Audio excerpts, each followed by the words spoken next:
Olá, alegria de estar aqui com você e de compartilhar mais uma palestra que foi ministrada no ITC deste ano, ITC Conferências Teosóficas Internacionais.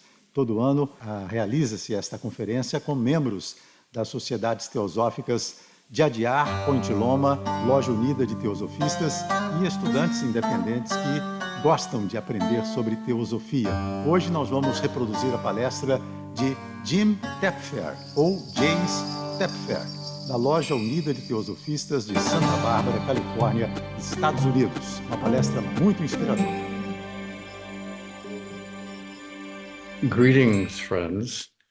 It's a privilege as well as a pleasure to speak with you today on the theme of spiritual responsibility and human perfectibility. Let us begin at the beginning, which is sacred. Let us also keep in mind the end, which is glorious.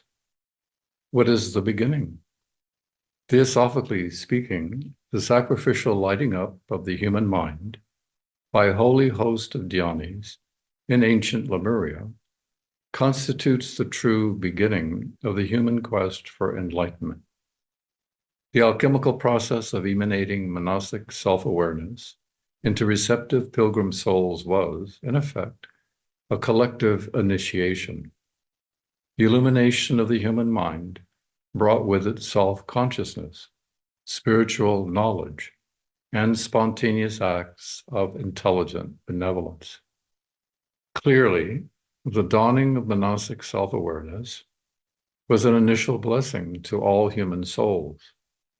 They felt overwhelming gratitude to the illustrious host who lit them up, and an unbounded reverence to those sons of the fire who instructed them on the ultimate end of spiritual evolution, the conscious realization of the glorious state of adeptship by all, a state of self-mastery, compassion, and spiritual wisdom beyond compare.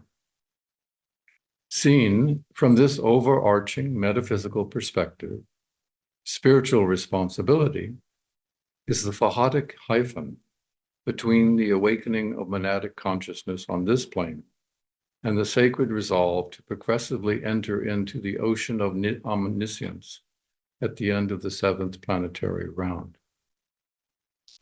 Understandably, the mental posture of self-accountability for the inward purity of our motive, the beneficent use of our knowledge, and the unshakable courage to accept the consequences of our actions is crucial at every stage of the spiraling involutionary and evolutionary processes.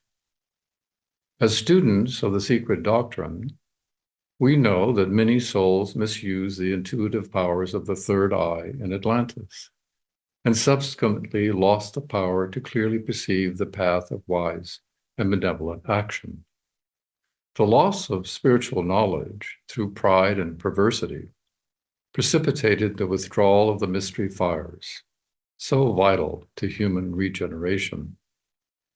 Because of the general absence of spiritual vision and the precipitous consolidation of egotistical consciousness, the sacrificial descent of Buddhas of compassion and of avatars become all the more vital to human regeneration.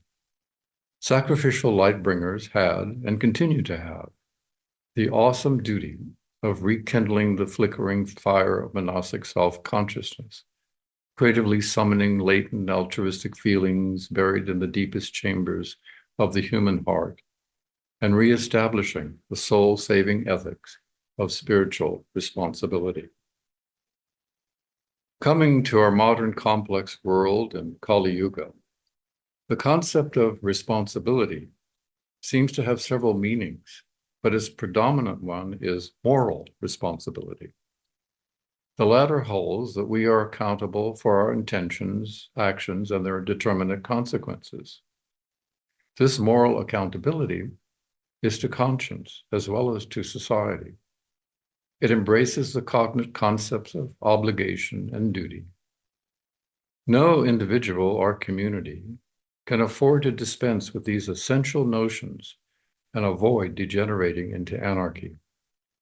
They are woven into the very fabric of our moral consciousness, our complex personal and social relationships, and our everyday language. Yet, many in our spiritually materialistic age believe that moral responsibility, obligation, and duty are quote unquote heavy terms, and rather stifling to a Jupiterian wish to expand the limits of personal freedom, extend the ladder of social mobility, and widen the circumference of political liberty. Moral responsibility, like duty and obligation, is felt to be a concept without joy and without moral attraction, except to the moralist and the self-righteous, who ironically help give it its excessive gravitas. But is this conventional view of moral psychology really true? Isn't there a deep feeling of satisfaction and well-being when one has done one's duty to others, most especially when it was painful to do so? Hasn't the modern mind inverted the moral psychology of human decency and simultaneously reduced the true dignity of what it means to, quote, be human? Yes, it has. In reality, contemporary man does not much care for anything that puts limits on the opportunity to fulfill personal desires. And it is hard for many to imagine how moral restraint and owning up to the cost of our commitments might actually make us much happier and self-fulfilled than would satisfaction of our ever-multiplying wants. To put this differently, few secularists or pleasure-seeking utilitarians would willingly accept Gandhi's belief, put in religious language, that the devil frees us in order to bind us, while God binds us in order to free us. In truth, Gandhi is right on both accounts. However, before turning to a metaphysically richer concept of moral responsibility and its relationship to Christ's dictum, "Be therefore perfect, even as your Father in heaven is perfect," it is important to grasp the fact that all concepts of human responsibility assume that we are free agents. Our intentions and our actions are not predetermined by either genetics, culture, psychological afflictions, or our environment. We are self-aware, rational, and moral agents. We can rationally think and reflect, deliberate and discuss, debate and decide what we ought to do. We can, in principle, freely assign value and priority to all that we and others do. We can, in a word, choose among rationally conceived and morally appropriate alternatives. What is more, we recognize that all moral choices have consequences, some intended and many not. Regardless of intentions, we are accountable for the effects of what we do, as well as for the acts themselves. Theosophically speaking, there is an ineluctable connection between action and its consequences. The effects are in the cause, as W.Q. Judge teaches us. But most modern secular thinkers do not accept this. Nonetheless, many people recognize that there can be, at times, discernible connections between the character of an action and the character of its effect on man and nature. The moral color of an action and its like complementary effects is believed by many people who do not explicitly espouse a belief in karma and reincarnation. For example, when someone is told that a man known to be extremely jealous is being divorced by his spouse because of that moral illness, he is not surprised. Jealousy, when it is not tempered and controlled, is commonly believed to destroy relationships. This moral truth is richly illustrated in literature, from fairy tales to the plays of Shakespeare. After all, in the play Othello, both Iago and Othello bring about their mutual ruin due to uncontrolled jealousy. A similar moral connection is made in the common mind between inordinate ambition and self-destructive outcomes, outcomes which affect the community as well as the individual. This is chillingly illustrated in another of Shakespeare's plays, Macbeth. In that tragedy, Lady Macbeth's obsessive political ambition for her husband ultimately leads to both their deaths.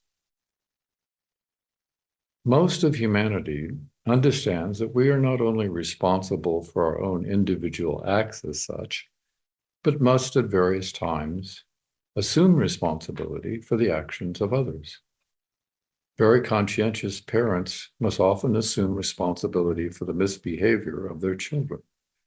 This is an unofficial code in most cultures, irrespective of established laws. It is, however, less common that a politician of integrity will resign from his official position because of the misdeeds or mistakes of those in his department. When this happens, as it sometimes does in Japan and Great Britain, we consider such morally responsible action exemplary, if not heroic. While all of these examples are pointing in the right direction, as theosophists, we know that the overlapping circles of individual agency and moral responsibility are considerably more extensive than conventional wisdom accepts. Dharma is, in reality, universal and all-encompassing. We are taught that the karmic law of interdependence implies that all actions of all beings at all levels of reality influence, shape, and condition everything for good or for ill. We do not act in isolation.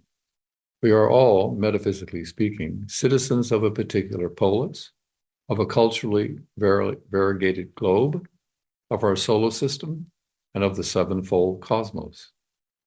As a result, every student who is unconditionally committed to the path of wisdom is in the position to gestate and generate actions that accelerate human growth toward perfectibility, or its opposite. We are capable of affecting society and nature for good or ill. We can be a blessing or a curse to ourselves and to others. We can use our insights, our experiences, and our knowledge in ways that are compatible with intellectual and moral growth, or with intellectual and moral retardation. The enemy of moral responsibility is not so much immorality as it is rationalization. The latter is the act of justifying actions known to be wrong or detrimental to oneself or others. For example, President Lincoln, in a perceptive speech, pointed out that slave owners, while often rational and ethical in certain respects, eventually disfigure their personalities and warp their power of reason. Why? Because they continually justify slavery by quoting the Bible and by giving endless moral excuses for mistreating Black Americans in general. In addition to being rational and moral agents, human beings are uniquely self-surpassing due to monastic mobility. We are therefore capable of appropriate acts of self-correction and atonement without guilt. This means that while we are capable of hitting the mark in action, we are still mistake-prone and subject to falling short of our highest ideals. For this reason, to err is indeed human, but to cheerfully correct is truly divine. As we might sense, spiritual responsibility rests upon the more demanding assumption that all human beings are immortal souls, creatively engaged in the divine pilgrimage for self-realization over myriads of lifetimes, all under the self-regulating law of universal justice. This expansive concept of responsibility includes the whole person, the entirety of the sevenfold individual. Spiritual responsibility, then, is not just a matter of observing conventional virtues, of adhering to exacting moral codes, of deferring to inherited cultural mores, or of conforming to statutory laws. It potentially includes all of these and more. It embraces the inner man, his sublimest thoughts, finest feelings, and most selfless desires, as well as his conforming personal and social conduct.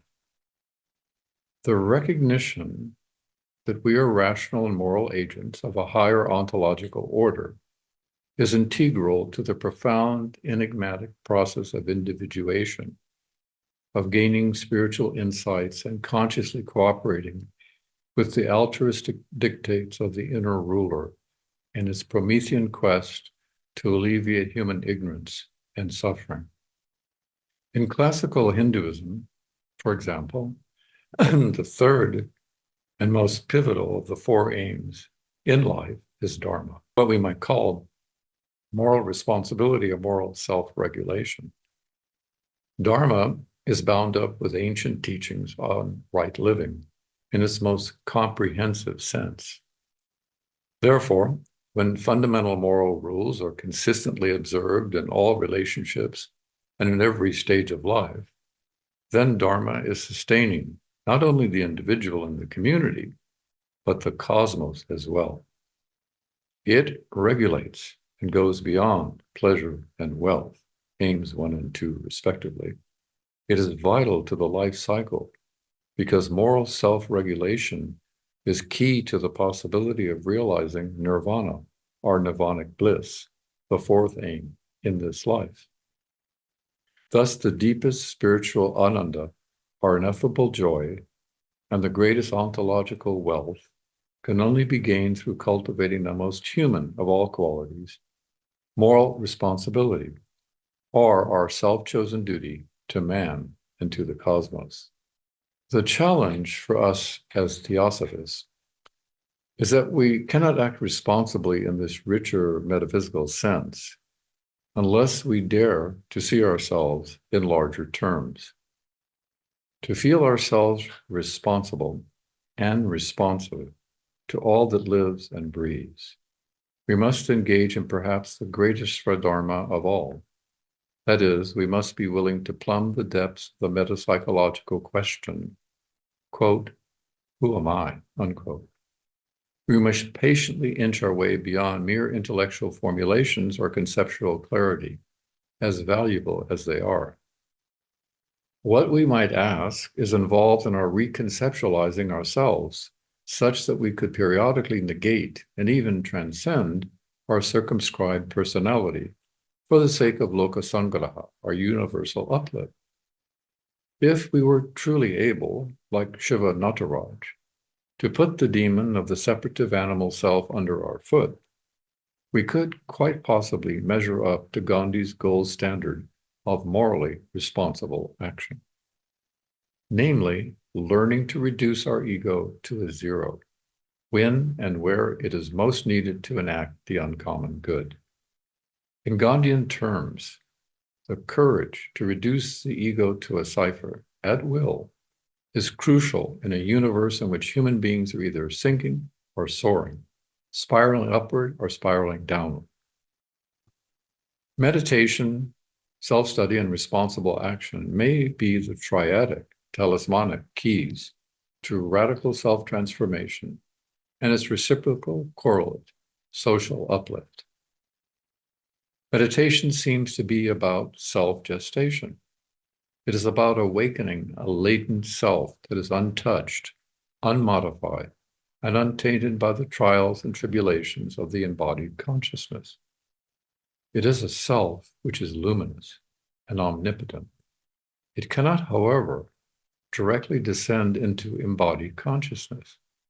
Nonetheless, its proximate presence does irradiate the mind and can purify the whole person. Through the agency of a focused manas, free of the gravitational pull of kama, compassionate meditation may gestate over lifetimes the highest virtues and activate creative centers in the human brain-mind. Tellingly, sustained monastic meditation eventually reveals the path of intuitive right action when it fuses with buddhi.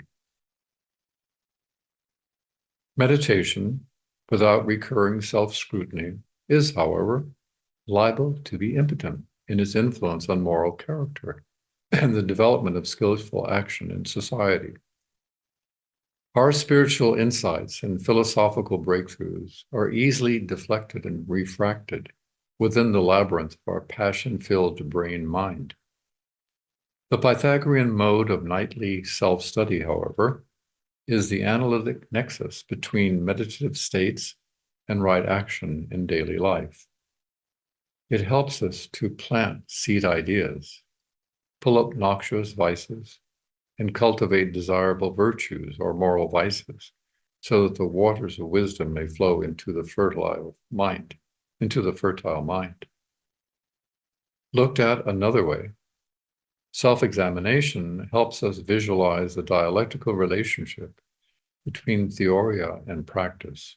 It is crucial to the dynamics of integrating knowledge with the ever-shifting needs of communal relationships. To review our daily actions 3 times each night in light of sacred principles eventually leads to sophrosyne, rational self-control of thought, speech, and conduct in society. It makes it possible to become one's own spiritual biographer without excuse or exaggerated expectations. Meditation and self-study are incomplete unless they lead to right action or the skillful performance of duty. When the mind, purified by devotional meditation, puts its whole attention on its daily dharma, it builds moral consistency. In time, the thread of moral consistency activates higher meditative states, which build the permanent astral, the vehicle of progressive spiritual perfection. The permanent astral bridges lifetimes and permits one to experience the, quote, I am I, unquote, consciousness, even while in a body with an assumed personality. There is, in effect, noetic agency without kama manasic identity.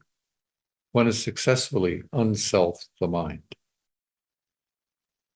While the above is one of many ways of speaking about cultivating spiritual responsibility, it is woefully incomplete.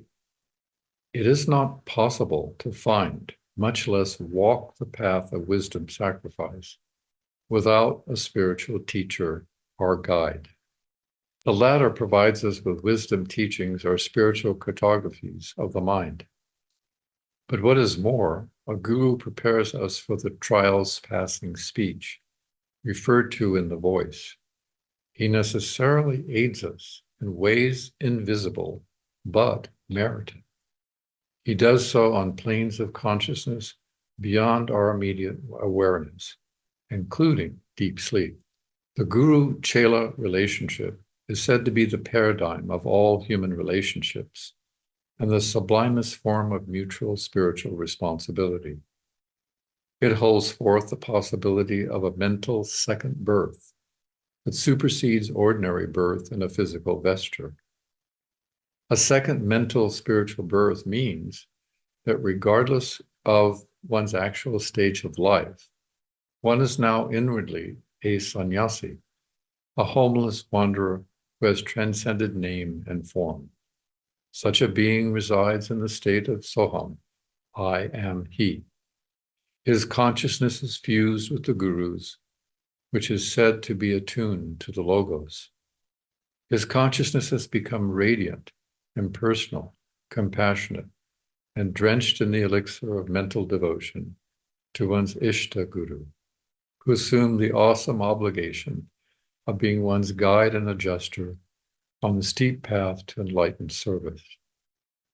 And like Shantideva, the grateful and responsible Chela may become, in time, an active member of the Buddha family, who engages in bodhisattva training and the sovereign dialectic of divine wisdom and compassionate service, the magic of Buddha Yoga. In conclusion, we might say that we all live in a cosmos of interlaced intelligences, of different orders of consciousness, mind, and matter. We're never really alone. We affect man and nature with every breath that we take. Conversely, we are all influenced by the actions of multitudinous denizens of the swirling worlds within and without us. Under the law of harmony, all our actions and reactions emanate influences that impress themselves on man and the cosmos. Thus, as we learn the law of harmony through meditation, self-study, and loving deeds, we increasingly assume responsibility for the acts and conditions of others. We consciously refuse to separate ourselves from them. We spontaneously identify with the suffering and deprivations of others, especially those members of the human family who are without, quote, a teacher, hope, or consolation, unquote. In this more comprehensive view of responsibility, we are required to restrain our excuse-making, cowardly, pushy self and become heroic agents of the inner man, which itself is inseparable from the brotherhood of bodhisattvas, who live on the exalted planes of logoic ideation. In a word, we are obliged to increasingly forget ourselves as we quietly enter into the spacious domain of selfless, responsible service. Thank you.